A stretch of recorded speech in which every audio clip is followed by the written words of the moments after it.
C'est ici dans son studio que Hugo, plus connu sous le nom de Enya, enregistre ses sons. Pour lui, le rap, c'est une façon de poser des mots sur ce qu'il ressent. Moi, de base, je suis danseur de profession, danseur hip-hop. J'écrivais un petit peu déjà de mon côté, je faisais un peu mes petits textes, etc., mais rien de sérieux. Et en fait, quand le Covid est arrivé, ça a été compliqué, la danse, etc.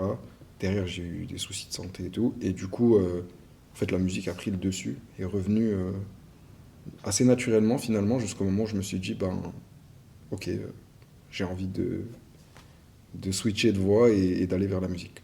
Avec son nouvel album Pourquoi t'es triste, il s'engage aux côtés de l'Agence régionale de santé pour parler de la santé mentale des jeunes. Objectif, briser les tabous et encourager la parole.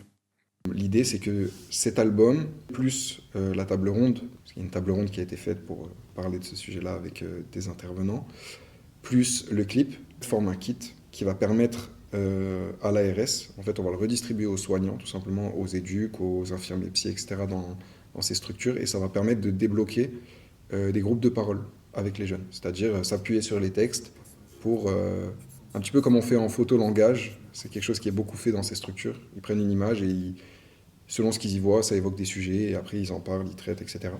Voilà, c'est la même chose, mais avec la musique, avec les textes, avec le clip, etc. À travers sa musique, Enya veut tendre la main à ceux qui, comme lui, ont vécu des moments difficiles. Si je devais parler au mois avant que je fasse ce projet, et quand j'étais très très mal, je me dirais aie confiance en ce qui arrive, accroche-toi au bon qu'il y a autour de toi. Pour ceux qui sont autour de personnes qui vont mal, forcément, essayer d'être là pour elles, c'est très important. Il y a toujours des moments de soleil, il y a toujours des moments où c'est plus nuageux.